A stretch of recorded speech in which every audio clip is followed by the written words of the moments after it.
Армысыздар достар, бүгін сіздерге Writing Techniques for IELTS Task 1 өтеміз. Қандай сөздерді қолдану арқылы эссеңіздің жүйесін дұрыс жасаудың техникаларын, мысалдарын беру арқылы сіздерге біраз нәрсе көрсететін болам. Мұқият тыңдап кеттік. Expressing movements. Достар, белгілі бір өзгерістерді, бізде алдымызға келетін графиктер, чарттар, қандай да бір мысалы диаграмм болсын, ол жерде өскендігін, бір нәрсенің түскендігін, біркелкі болып жатқандығын, мысалы оны stable деп те айтамыз, немесе fluctuation болып жатқандығын байқаймыз.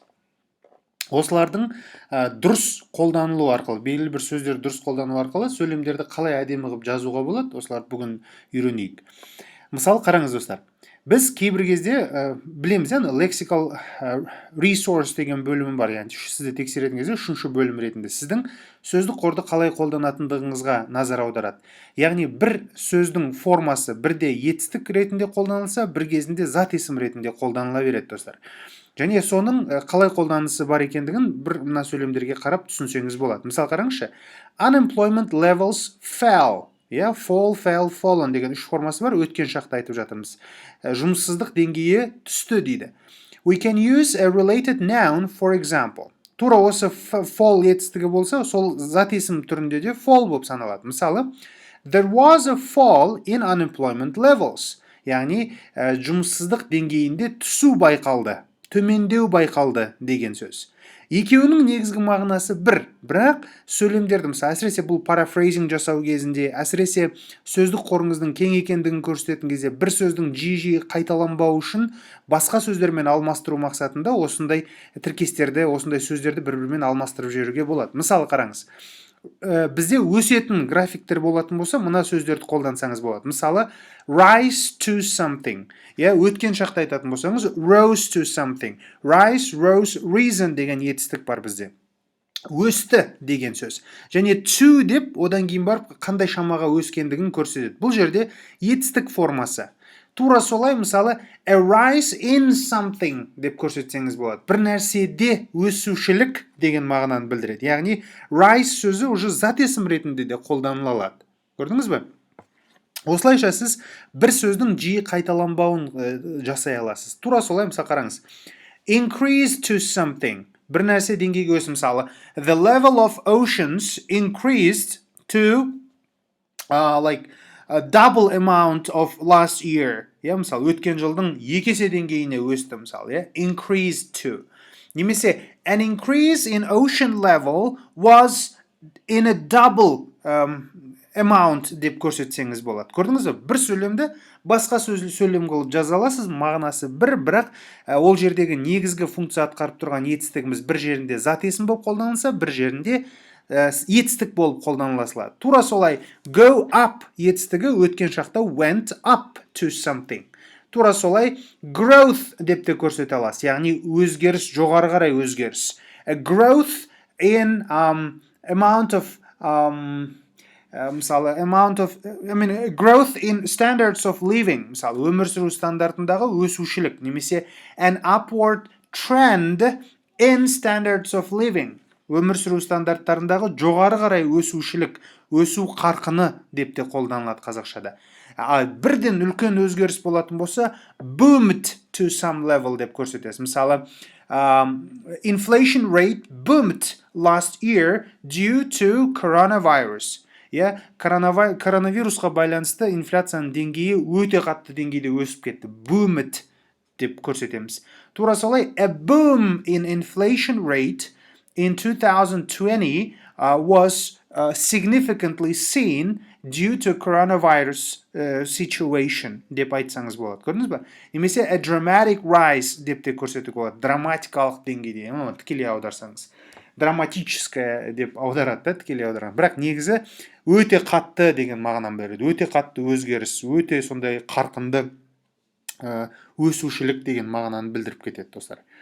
Кеттік. Fall to some level, decline, decrease, dip it to, drop it to. Алғашқы үш сөз, достар, бір мағынаға, ұқсас мағынаға келеді. Түсті, төмендеді деген сөз. Яғни бірден үлкен төмендеуде емес, жалпы просто түсушілікті көрсетеді. ал мынау dip it, drop it деген сөз бұл яғни күрт жағдайда, яғни слишком қатты төмендеп кетті, жылдам үлкен төмендеушілікті байқаған кезде осы dip it to a certain level, drop it to a certain level деп көрсете аласыз. Slump it деген сөзде тура сондай, яғни қатты түсіп кетті деген сөз. Went down, reduce it, decrease it, declined, fell to, бұлардың барлығы достар синоним сөздер. И бұларды етістік ретінде қолдансаңыз тура солай мына жерде зат есім формасы бар. Мысалы, a decrease in the amount of money or amount of governmental budget, мысалы да, мемлекеттік бюджеттің төмендеуі деген сияқты. A decline in the amount of population, тура солай көрсете бересіз. Decline, decrease, fall, drop, slump деген бұл өте қатты төмендеушілік кезінде қолданылады. Reduction деп те көрсетуге болады, яғни төмендеушілік. Мынау reduction, drop, fall, decline, decrease бұлардың бәрі синоним. Тек қана slump деген сөз бұл өте қатты төмендеу деген сөз. Тура осылай plunge деген сөз бар. P-L-U-N-G-E. A plunge in bla bla bla деп көрсетуге болады. Яғни өте қатты түсушілік деген сөз. Тура солай стабильны бір сызықтың бойыменен дамып жатқан бір өзгерістерді, графиктерді көретін болсаңыз, it leveled out at 15%. Мысалы, 2014-те де 15%, 15-те де 15%, 16-та да 15%, 3 жыл қатарынан 15% болса, яғни 15%-тың бойында түзелді деген сөз. 16-шы жылдан бастап жоғары қарай көтерілсе, ол уже increase деп көрсетіле береді. Түсіндіңіз ғой? It did not change in 2014, 15 and 16 years деп те көрсете аласыз. Немесе remained stable at 15%, remained steady at 15%, stayed constant at 15%, maintained the same level. Бір деңгейді ұстап тұрды деген сөз. Maintain, держать, как бы ұстап тұру деген мағынаны білдіреді. Түсіндіңіз ғой? Тура солай, a leveling out at 15% was quite a positive thing for our country. Яғни 15%-тің деңгейінде ұстап тұрғандық, ол жақсы болды біздің мемлекетімізге деген сөз. Немесе, no change between 2014 and 2016 positively affected our economy деп көрсетсеңіз болады. Яғни ешқандай өзгерістің болмағандығы 14-15 16 жылдары біздің мемлекеттің экономикасына өте жақсы пайдасын тигізді деген сөз. Яғни no change, a leveling out, бұлар уже зат есім формасындағы қолданыстар достар. Ал егерде fluctuation болса, мына жерде графигі салынбай қалыпты, ренжімеңіздер. Fluctuation болса, өсу төмендеу болатын болса, ондай жағдайда біз it fluctuated around 15 and 16%. Мысалы, 15 пен 16%-тың төңірегінде өсіп төмендеп жататын жағдай болса, мысалы, inflation rate дейік, инфляцияның деңгейі. Онда біз it fluctuated around 15 to 16%. 15 and 16%, I'm sorry. It peaked at 15 and plateaued at 16 деп те көрсетуге болады. Plateau деген ол, яғни бір деңгейге келді деген сөз. Мысалы, плато деген сөз шың деген мағынаны білдіреді достар. Plateau. Бір деңгейге келіп тоқтады дейді, яғни осы деңгейге түсті деген мағынаны білдіреді. Немесе осы деңгейге келіп көтерілді деп те айтсаңыз болады. Stood at, as we use this phrase to focus on a particular point before we mention the movement. For example, in the first year, unemployment stood at 15%. Then it started climbing to 17% деп көрсетсеңіз болады. Мысалы, бұл жерде мынау stood at, stand деген етістіктен шығады. Сол мысалы жұмыссыздықтың деңгейі дейді 15%-те тұрды да, одан кейін бар бірден 17%-ке, одан кейін 24%-ке өсіп кетті деген жағдайда қолданылады. Осы stood at, немесе stand at certain point деп көрсетсеңіз болады. Тура солай зат есімдері бар. A fluctuation between 15 to 20% in 2014 and 2015 correspondingly shows us instability in our country's economy деп көрсетсеңіз болады. Мысалы, fluctuation, бір өсіп, бір төмендеушілік 2014 пенен 15 жылдардың арасындағы бұл мемлекеттің экономикасының бір қалыпты емес екендігін көрсетті деген сөз. Осылай сипаттасаңыз болады бұл сөздердің қолданысын. It reached a peak of 15%. Ол 15% деңгейдегі шыңға жетті, одан кейін төмендей бастады деп айтсаңыз болады. Тура солай, it reached that plateau at 15%, then started decreasing, немесе declining деп те көрсетсеңіз болады. Яғни бұл fluctuation кезіндегі қолданылатын етістіктер. Мынау сіздің былайша айтқанда ключевые слова, достар. Мынау сөздерді жаттап алып, әрқайсының қолданысын күшті біліп, мысал келтіріп, оларға сөйлемдерді өзіңіз ойдан жасай алатын деңгейде болсаңыз, бұны сіз бүгін жасайсыз үй жұмысы ретінде, сіздің миыңызда жатталып қалатын болса, бұл алдағы уақытта сізге үлкен пайдасын тигізеді. Любой эссенің ішінде бұл сөздерді қолдансаңыз, алмастыра отырып қолдансаңыз тіптен жақсы. Мысалы, бір body параграфтың ішінде сіз fall деген сөзді де қолданып, decline деген сөзді де қолданып, немесе қатты төмендеп жатса, it dipped to, slumped to certain level деп көрсететін болсаңыз, бұл сіздің сөздік қорыңыздың кең екендігін, әрі сол сөздерді дұрыс қолдану арқылы сіз грамматикалық біліміңіздің кең екендігін көрсетесіз. Бұл өз кезегінде сіздің жоғары балл жинауыңызға көмектеседі. Және достар, бұл сөздердің барлықтары біздің даже эссе 2-ні жазатын кезімізде де қолданылады, достар. Task 2 бар ғой, оны алдағы уақытта өтеміз. Сол үшін бұл қолданыстарды, бұл сөздердің жиынтығын жақсылап жаттап алыңыздар. Мен әдейі беріп жатырмын. Бұны мен қаншама информацияның арасынан таңдап сіздерге жинап алдым да. Сол үшін мұқият жаттап қолдануға тырысыңыздар. Мысалы, біздің соңғы жазған үй жұмысымызда мынандай жаттығу болған, мынандай таблица берілді. Сол таблицаға байланысты жаңағы сөздерді қолдансақ қалай болар еді? Мысалы қараңыз. The amount of people using no sites reduced to 1%. Қараңызшы, 22%-тен 21%-ке түсті. 1%, whereas reduction of one-site users was 8% during the same period of time. 2014 пен 15 жылдың аралығын, белгілі бір уақыт аралығы дейміз. Мысалы, біз мынау таблицамен, мынау графикпенен, мына екі графиктердің, осы жасыл мен көктің, мына жердегі жасыл мен көкпенен, яғни no sites пен one site'ты бірімен салыстырып жатырмыз. Көрдіңіз ба? The amount of people using no sites reduced to, decreased to, declined to, fell to деп те қолдансаңыз ешқандай қате жоқ. Және біз ар жағында уже reduce деген етістіктің орнына жалғасы ретінде reduction деген бөлім түрін қолдандық. Көрдіңіз ба? Яғни reduction of something. Және мынаған назар аударыңыз, достар. Reduce to етістіктен кейін to деген preposition келеді, одан кейін қандай деңгейге түскендігін көрсетеді. Немесе increase to some level, Бірақ зат есім формасын қолданған кезде reduction of одан кейін барып зат есім келеді. Көрдіңіз ба? Бір нәрсенің азаюы, бір нәрсенің көбеюі, сол ның деген біздің қосымшаларымыз осы of сөздері болып тұрады. Түсіндіңіз ғой? Мысалы қараңыз. However, the percentage of two-side users together with 3, 4, and 5-side users went up to 1, 4, 3, and 2% correspondingly. Мынау correspondingly сөзін мен осыған дейінгі лекцияларда сізге түсіндірген болатынмын. Сәйкесінше, тиісінше деген сөз. Соответственно дейді орысшада. Сол жердегі went up to some level. Бұл жерде мен айтқым келген нәрсе мынау болған. Two side users together with, мынау 2 сайт, 3 сайт, 4 сайт, 5 сайттың қолданысындағы өзгерістерді айтып жатырмын да. Мысалы, 2 сайт қолданушы адамдар 1%-ке, мынау 4%-ке, мынау 3%-ке, мынау 2%-ке сәйкесінше өсті дегенді білдіреді. Көрдіңіз ба?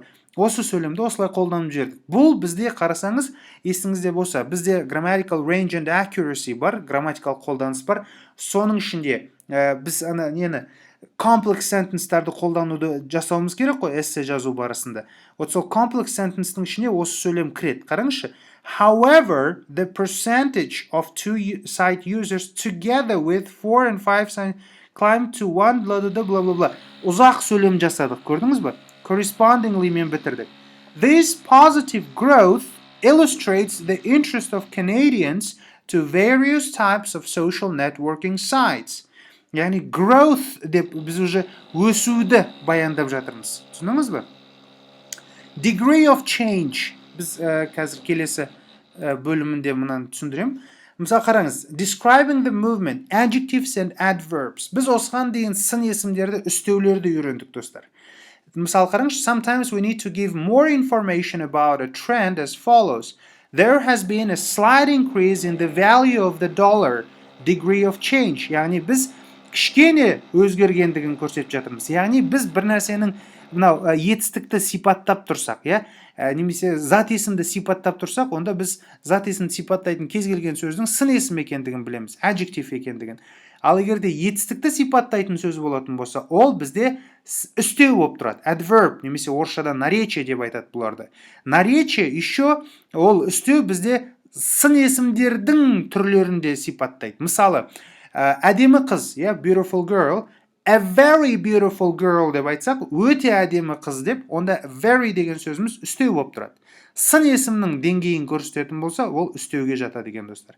Adverb. Бұларды adverb пенен adjective'тің айырмашылығы, достар, көп жағдайда мынау соңындағы ly деген қосымшасының болуында, достар. Мысалы, dramatic деген сын есім болса, оны dramatically деп айта аламыз. Sharp, increase болатын болса, increase it sharply деп үстеу түрінде қолданамыз. Көрдіңіз бе? Мысалы қараңызшы. A slight increase бұл жерде сын есім болып тұр. Increase бұл жерде зат есім ретінде қолданылады. Сіздер өттіңіздер ғой present simple'дың жаңағыдай fact формасын естеріңізде ме? It is a beautiful girl болған кезде beautiful сөзі бізде сын есімнің қызметін атқарып тұрады да, girl деген бізде зат есім болғандықтан оның алдына міндетті түрде article жазылады. Тура солай. Мына жерде a slight increase. Көрдіңіз бе?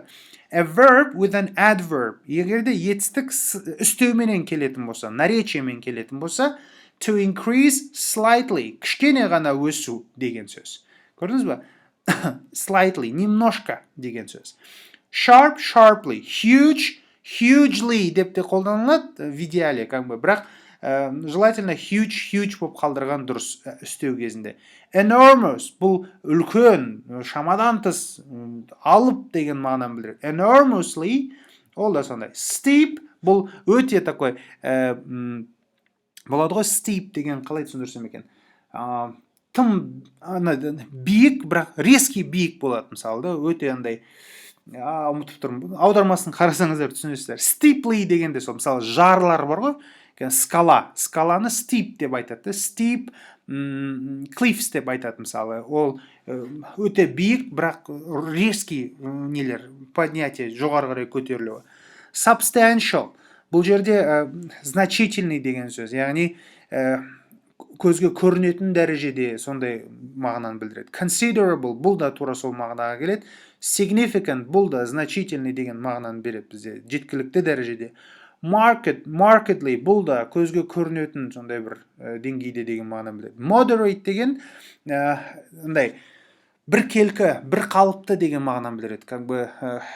Болады ғой, мысалы, moderate increase in amount of salary will not increase the amount of inflation.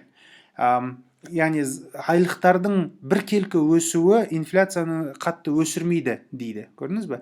Біркелкі, moderate.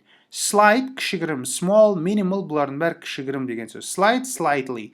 Moderate, moderately. Small, smallly емес, small болып қалады adverbs кезінде. Describing the speed of change, яғни бір қандай да бір өзгерістің жылдамдығын көрсетеміз. Қаншалықты жылдам аралықта өзгергендігін.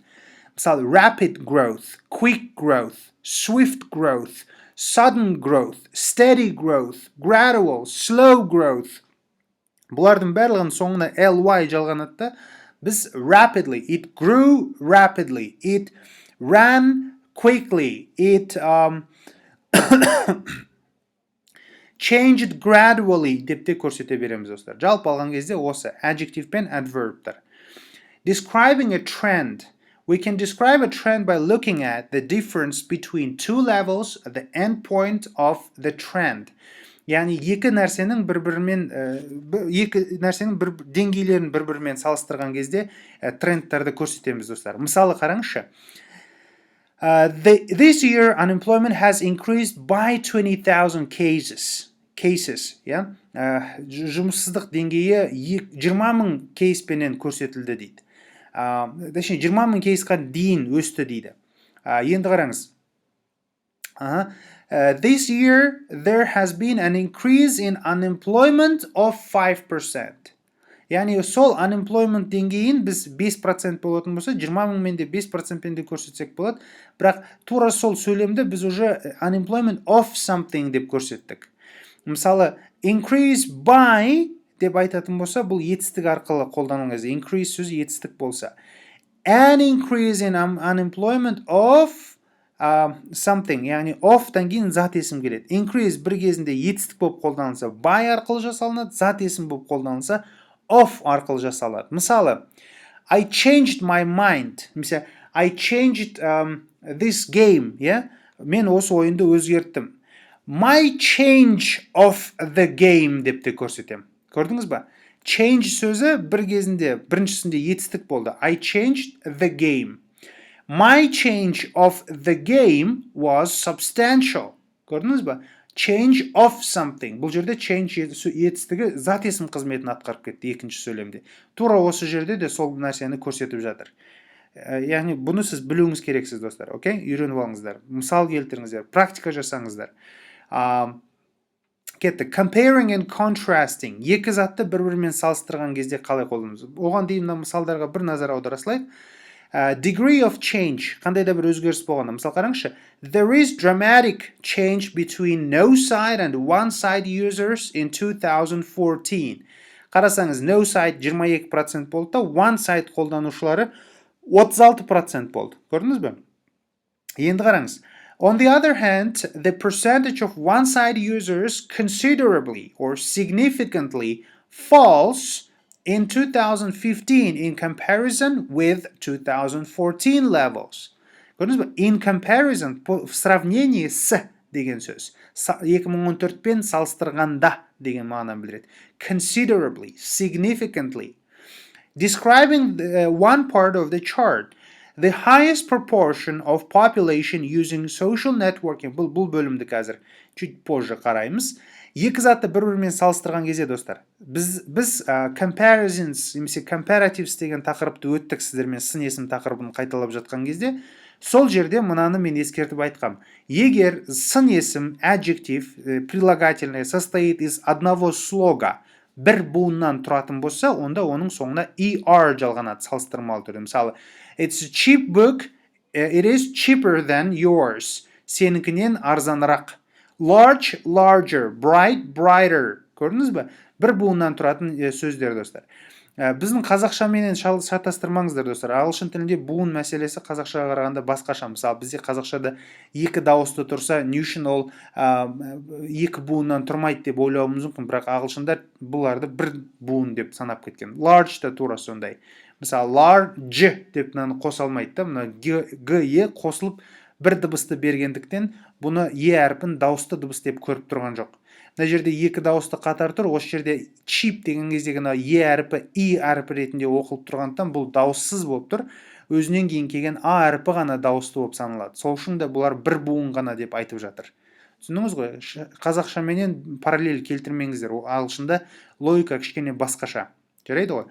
Енді сол comparatives-тар superlatives-қа өткен кезде, мынау cheapest, largest, brightest деген кезде ескеретін өте маңызды бір нәрсе бар. Кез келген superlative-ті қолданған кезде алдына міндетті түрде the деп жазуды ұмытпаңыздар.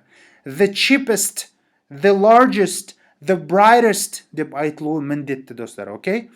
Бізде бар exceptions-тар, яғни irregular adjectives бар. Good сөзі, мысалы, салыстырмалы түрде better, the best. Bad, worse, the worst болып қолданылады. Осыларды біліп алыңыздар, достар, окей? Егер екі буыннан тұратын сын есімдер болса, әрине біз оғанда IR жалғаймыз. I'm sorry. Pretty, prettier. Happy, happier. Prettiest, happiest. The prettiest, the happiest деп айтамыз. But many from their comparatives and superlatives like this. Striking, more striking, the most striking. Okay. Common, more common, the most common. Кейбір екі буыннан тұратын сын есімдер бізде достар тек қана er жалғанса, мысалы не сияқты, мынау бір буындылар сияқты. Кейбіреулері алдына more деген сөзді талап етеді. Мысалы clever, cleverer, commoner деп айта алмаймыз. More clever, more common деп айтамыз. Cleverer деп айтсаңыз кішкене ерсі естіледі, сол үшін шатаспас үшін more cleverді қолданыңыз әрқашан. The most clever, cleverest деп айтпай қойған жақсы. 3 or more syllables достар. 3 буын немесе одан да көп буыннан тұратын сын есім болса, обязательно. Comparative'старда more жалғанады, superlative'старда the most жалғанады. Бұны біліп алыңыздар. Describing one part of the chart. Біз келесі бөлімге өттік достар. Бұл жерде біз бір нәрсені сипаттап жазатын кезде мынандай тіркестерді қолдана аламыз. Starting with the adjective. Бір сын есімнен басталатын сөйлем болатын болса, қалай жасауға болады? Мысалы, the highest percentage of women are employed in the service sector, for example. Көрдіңіз бе? Ең үлкен процент, әйелдердің проценті жұмыс істейтін бөлім саласы ретінде алып қарасаңыз, бұл сервис саласы. Мысалы, парикмахерлар, макияж жасайтын кісілер, сол жерді қолдансаңыз болады. Тура солай, the greatest percentage of women, the greatest proportion of women, the greatest number of women, әртүрлі комбинацияларды қолдана аласыз. Сол үшін сізге кеңесім мынандай тіркестердің қолданыстарын жаттап алыңыздар. Осыған көп практика жасап сөйлемдер құрастырыңыздар. Кез келген графикке қарап, мынау сөздерді қолдана отырып, сөйлемдер құрастырыңыздар. И сол сіздің миыңызда жатталып қалады достар. Сонда сіз мысалы an increase деп просто айта салмайсыз. The greatest increase, a significant increase, a moderate increase in proportion of something деп көрсете бересіз. Көрдіңіз бе? Сіздің миыңызда сондай комбинациялар көп қалыптасу үшін мына үйретіп атқан таблицаларға қарап, әртүрлі формадағы сөйлемдерді жасауыңыз керексіз. Сол сіздің санаңызды одан сайын кеңейтеді, сөздік қорыңызды кеңейтеді, және сіздің жаңағыдай еркін дәрежеде қандай да бір тіркестерді қолдануыңызға жол ашатын болады достар. Осыны ескеріңіздер, жарай ма? Мысалы қараңыз. Red is starting with the subject. Егерде зат есімнен бастайтын болсаңыз, мысалы red немесе, я не знаю, amount of people, например, кез келген зат есімнен бастасақ, red is the most popular car color. Немесе professional is the most prevalent professional is the most prevalent car color. Car color деп қолдансаңыз болады. Мысалы, Spanish is the least common language in the world. Мысалы, дейікті. Осындай комбинацияларды қолдануды ешқашан артта қалдырмаңыздар достар. Describing two parts of the chart. Яғни, сіздің графигіңіздегі екі түрлі нәрсені бір-бірімен салыстыру керек болатын болса, салыстырмалы шырайларды, тіркестерді қолдана аласыз. Мысалы, қараңыз. As many red cars are sold as the increase in inflation rate. Мысалы дейік. Немесе, twice as many red cars are sold in the market.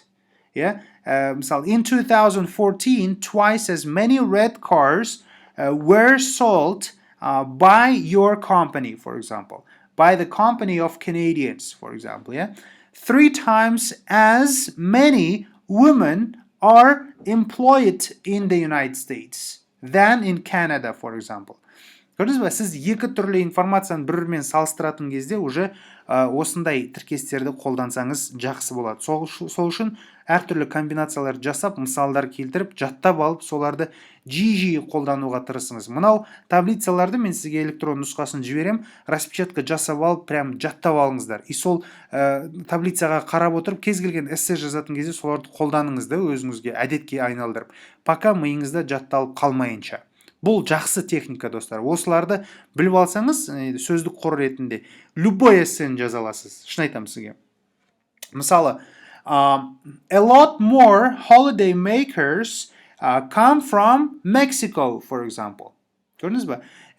Сосын барып салыстырып жатырмыз да, мысалы, in comparison with 2018, significantly more red cars were distributed in the United States. Көрдіңіз бе? 2014 жылы біз салыстырмалы түрде in comparison with 2014, in 2015, significantly more red cars were sold in the United States market, were distributed in the United States market. Деген сияқты тіркестер айтыламыз. Сізге ешқандай шектеу жоқ, достар. Өзіңіз отырып алып, әртүрлі практикаларды жасаған сайын сіздің сөздік қорыңызда жаңағыдай оларды қолдану комбинацияларда көбірек артатын болады. Мысалы, blue cars are as common as red cars. Сіз бұны таблицадан көріп тұрсыз. Мысалы, көк машиналар менен қызыл машиналардың саны пропорция жағынан практически бірдей екен. Ол үшін сіз сондай сипаттама қолданасыз. Мысалы, women are quite as popular as men in a film industry. Көрдіңіз бе? Сіз уже екі таблицаны бір-бірімен салыстыру барысында қолдана аласыз. Например,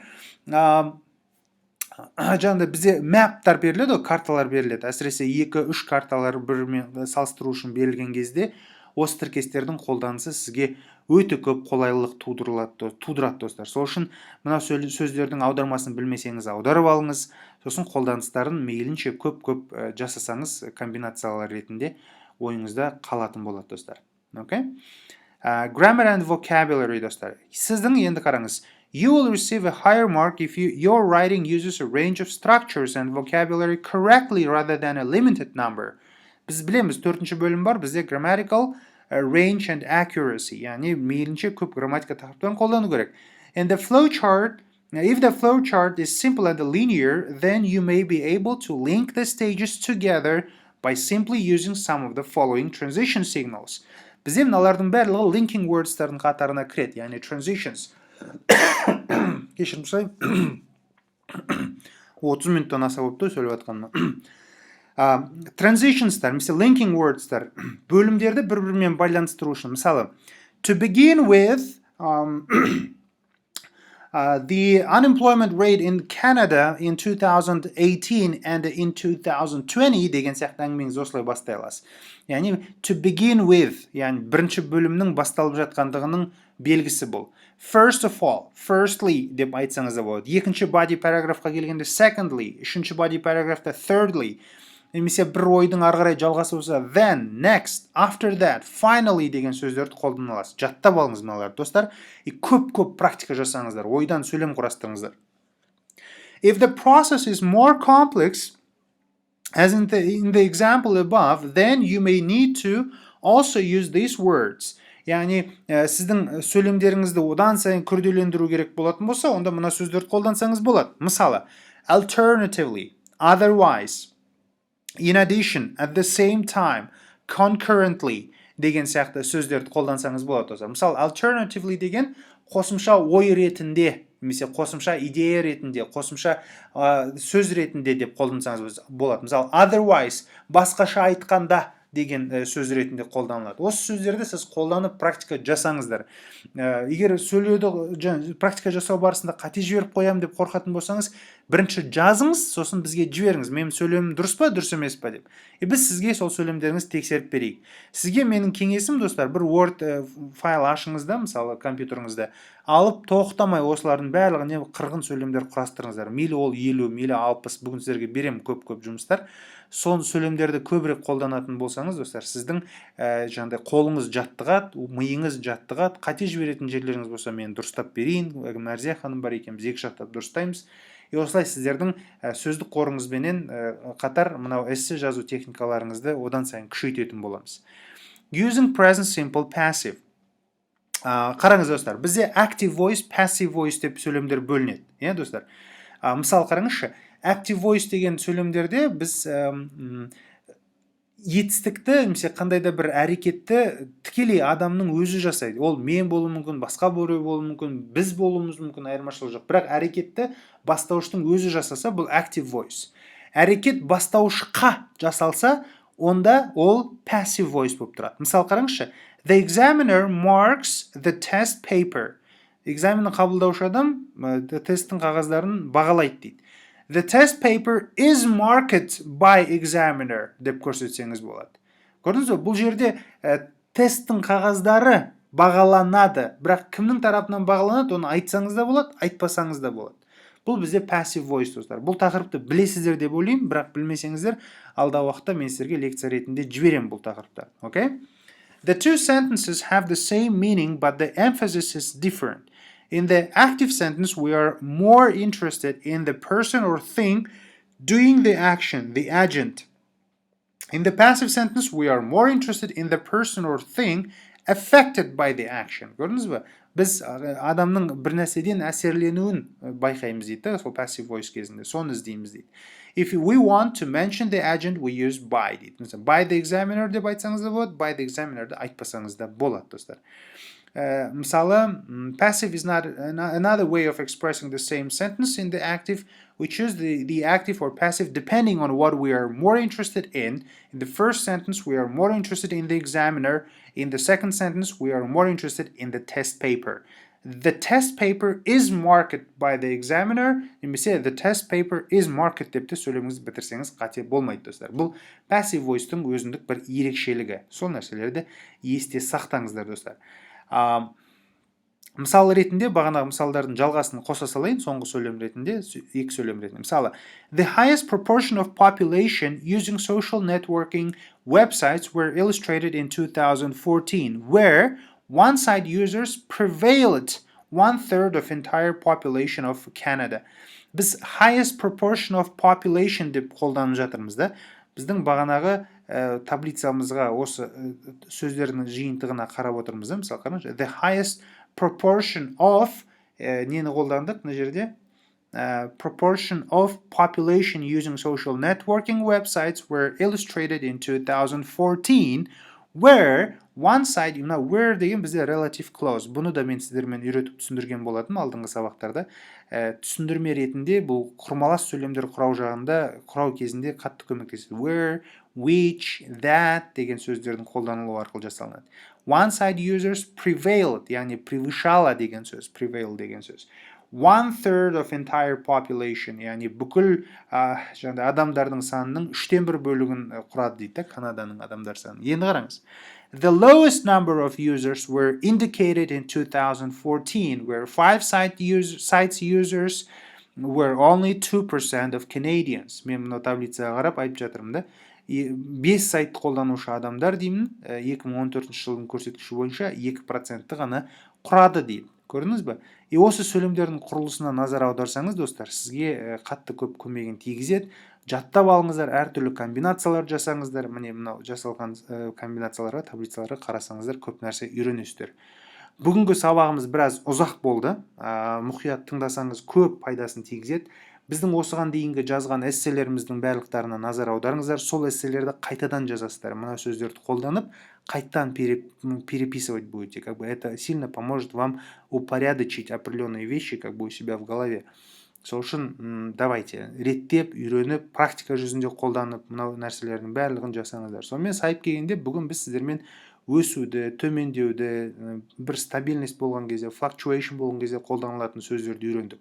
Және сын есімнен үстеуге айналдыру арқылы бір сөйлемді екі түрлі формада жазуды үйрендік, достар. Одан кейін сіздерменен салыстырмалы шырайларды қолдануды үйрендік, достар. Мысалы, comparatives немесе superlatives'тардың қолданысын. Одан кейін комбинациялар, жаңағыдай графиктің бір нәрсесін сипаттау үшін осы комбинацияларды қолданамыз. Егерде ол сипаттау барысында біз сын есімнен бастағымыз келсе, осы бөлімді қолдансақ, зат есімнен басталатын болса, бұлай комбинациялар жасауға болатындығын көрдік, достар. Бұл жерде сөздер осындай қатып қалуы шарт емес. Оны сіз өзіңіз өзгерте аласыз қалағаныңызша. Сосын барып, графиктің ішіндегі екі түрлі нәрселер бірімен салыстыру кезінде қолданылатын комбинацияларды да қолдансаңыз болады. Мына жерге қарасаңыз түсінесіз, достар. Олар сын есімнен басталса, осылай жасалынады. Зат есімнен басталса, осылай жасалынады, достар. Осы жүйелердің барлығына таблицаға назар аударыңыздар. Сосын жаңағыдай эссенің ішіндегі linking words'тар, мысалы, бірінші бөлімдерді қосымша идея беру, күрделі сөйлемдер жасау барысында қолданылатын linking words'тар. Әрине, бұлардың бәрі бүкіл linking words'тардың түрлері емес, сонда да бірсыпыра нәрсені көрсетеді. Мынау active voice пен passive voice'ның қолданысының ерекшеліктерін мына жерде түсіндірдік біз, достар. Осылардың барлығына назар аударып түсінуге тырыссаңыздар, жасалынатын жұмыс көп. Бұл сіздің жазу қабілетіңізді дамытуға арналған лекция деп түсініңіздер. көп жұмыс жасаймыз алда, Құдай қаласа. Барлықтарыңызға Алла зейіндеріңізді ашық қылсын деп тілеймін. Сәттілік, аман болыңыздар. Көріскенше.